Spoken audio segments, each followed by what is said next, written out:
My grandmother is about 95. She's still doing her business.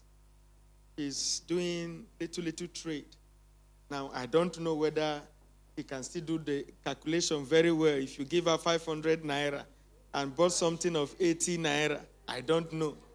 But I think, for the business to be thriving, it means she's still giving the accurate change.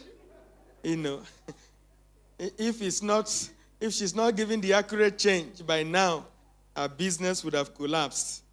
So she's still doing that, even though some of us have said she should rest, but she doesn't want to. And it also is helping, because sometimes I don't have to overthink that when sending something that I need to, yeah.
So if you still have the strength, it is advisable. And that is the essence or the reason for this class, is for us to start thinking, what am I going to do when I am 70? What do you want to do? Do you want to volunteer? Do you want to? Because if you don't keep yourself busy, isolation, like I mentioned, one of the greatest killers in this country is isolation. And the elderly, they suffer from it. Because when you are active, you have, few friends, you have friends at work, you have friends in, But the moment that maybe the strength is no longer there to even go to work, that they are at home, sometimes nobody to visit, nobody to call, depression does what? Sets in. And that is the reason that you and I need to start now to think, what do I want to do? And our second lesson outline, is there any other question?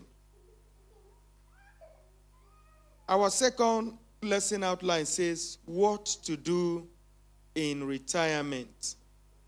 What to do in retirement.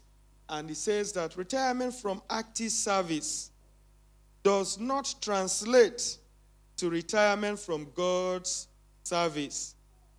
Yes, you might want to retire from your 9-to-5 job, but it doesn't mean that if you are a deacon in church or if you are a pastor in church, you now say, well, I have retired. I no longer need to go to church. So it is not, retirement from God's service. And we could also see that there were people, in fact, the Bible mentioned of a certain man called Simeon, who dedicated Jesus. He was about 84, and he was still active in the sanctuary. Now, what are some of the activities we can engage in?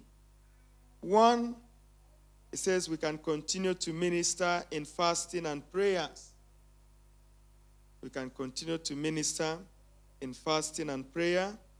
We can continue to teach and mentor, the younger ones. As elders who have experience, who have also worked even in our places of work, we have experience, so we can act as mentors. They can connect with families and friends. It's also a time where we need to connect with our families and friends. And we can also engage in some recreational and light physical exercise. Now, sometimes I see, when I'm going to work, I see an elderly man, and I presume that man should be in about 85 or thereabout. Each morning, he's doing his exercise. He will be running. Anytime I see him, it sort of pushes me. But I did not say anything, and you guys are laughing.